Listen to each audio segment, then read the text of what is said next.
제가 아는 짧은 지식으로 말씀드리면 저는 그 정치 불확실성에 대한 그러니까 정치 불확실성에 대한 거는 오래 장기간 이게 지속될 상황은 아니기 때문에 분명히 어떤 식으로든 해결은 날 겁니다. 정치적 견해는 밝히지 않더라도 기본적으로 이 주가 그리고 한국 경제 상황이 펀더멘탈이 그러면 정치적인 부분을 따로 떼놓고 봐도 그렇게 엄청나게 위기인 거냐. 물론 정치 불확실성이 초래한 위기 부분도 저는 분명히 있다고 보고 있습니다. 그리고 본론적으로는 경제는 계속 성장을 해야 되는데 아마 한국 경제 위기가 나온다는 얘기는 그런 것 같습니다. 한국 경제가 성장은 하는데 성장률이 너무 둔화된 부분이 아니냐, 그런 측면이 있다고 보고 있고요. 저성장이 저는 한국 경제 위기라면 가장 큰 위기라고 보고 있습니다. 그러니까 소위 말하는 우리 GDP를 보면 올해 예상되는 게 1.8% 정도를 예상을 하거든요. 그러니까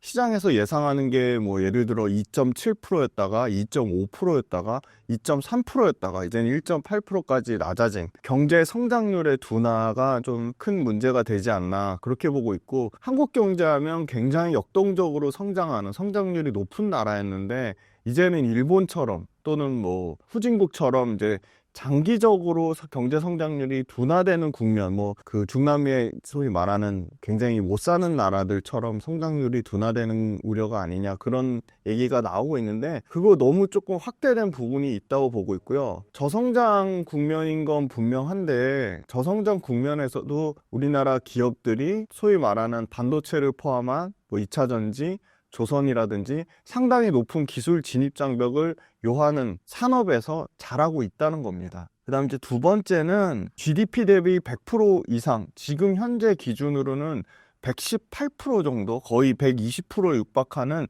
높아진 가계부채를 보고 있습니다. 가계부채 때문에 이제 개인 투자자들이 사실은 소비할 여력이 없어서 소위 말하는 내수 경제가 안 좋아지는 거에 대한 상당한 부담감을 갖고 있습니다. 그런 부분은 상당히 주식 시장이든 경제 측면에서든 부정적인 요인인 건 맞는데요. 다만 이제 그 한국은행이 11월 달에 경제 전망 할 때 여전히 우리나라는 굳건한 수출국으로서 무역 흑자, 그러니까 소위 말하는 대미 무역, 그다음에 대중 무역, 대유럽 합쳐서 24년도에 올해 거의 900억 달러, 그 다음에 900억 달러 흑자를 예상하고, 내년 같은 경우는 소폭 줄기는 하지만, 왜냐하면 줄 수밖에 없어요. 왜냐하면 올해 우리나라뿐만이 아니고 내년에도 상당히 경기 침체 우려가 있습니다. 특히나 많은 수출을 담당했던 미국에서 트럼프가 상당히 높은 고율 관세를 정책을 강하게 필 것으로 예상이 되고 있기 때문에 그런 부분에 대해서 소폭 하락하는 수준, 약 10% 정도 하락하는 수준인 800억 달러를 예상을 하는데,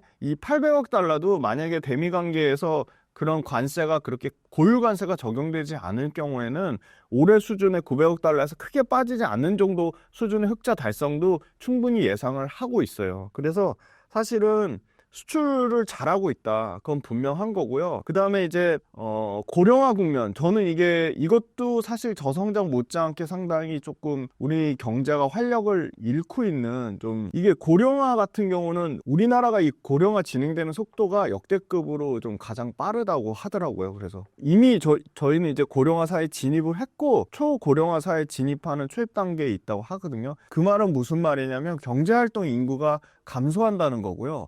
연금이라든지 사회복지에 대한 이런 사회적인 비용이 증가한다는 겁니다. 점점 일할 사람은 없어지고 연금 타가는 분들이 많아진다는 거죠. 그러면 사회에 당연히 활력도 없어지고 경제활동 인구가 감소하니까 경제 성장률이 구조적으로 둔화될 수밖에 없다는 겁니다. 그런 측면이 상당히 좀 우려가 되고요. 마지막으로 이제 국제신용평가사 피치에서 한국의 신용 펀더멘탈이 지금 현재는 건재하지만 이 조건이 있습니다. 그러니까 정치적 불확실성이 해결되면 이건 큰 문제는 아닌데, 정치적 불확실성이 계속 만약에 장기화된다, 그랬을 경우에 신용도, 우리나라 대외 신용도에 대한 하락 압력 강화되면 당연히 대외 신용도 하락 압력이 강화된다는 얘기는 국내 증시 등 경제에 당연히 부담이 될 수밖에 없는 요인이다. 그리고 이제 마지막으로 대규모 경상수지 흑자는 원화 가치를 상승하는 요인이기 때문에 수출에서 엄청나게 상승하는 부분, 그 다음에 우리나라가 해외 주식, 그러니까 미국 주식을 포함해서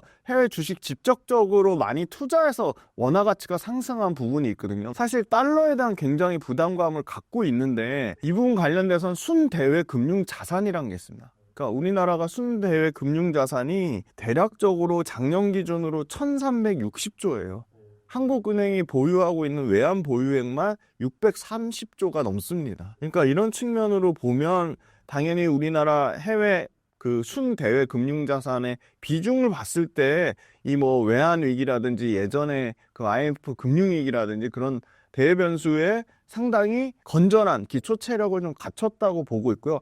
가장 중요한 건 아까 말씀드린 저성장이 얼마나 심화될 거냐. 그다음 두 번째는 경제활동 인구 감소로 인한 이 빠른 고령화 사회로 진입하면서 사회적 비용이 증가한다는 거. 저는 이게 더 큰 문제라고 보고 있고요. 수출 데이터가 중요한데 수출 데이터가 지금 11월 달에 예상한 내년 800억 달러에서 크게 빠지지만 않는다면 분명히 그거보다 초과 성장이 나는 산업들이 있고요. 거기에 투자 기회가 있다고 보고 있고요. 우리나라 관련된 기업들에 투자를 하지 않더라도 엄청나게 많은 해외 지금 증권 투자를 하고 있기 때문에 그 부분 때문에 환율이 올라가는 부분은 그렇게 부정적인 요인은 아니다. 좀 그렇게 보고 있어서 경제 상황에 대한 위기라기보다는 조금 과장된 측면이 있지 않나. 정확하게는 성장률의 둔화 국면을 맞이하고 있다. 이게 맞는 표현인 것 같습니다.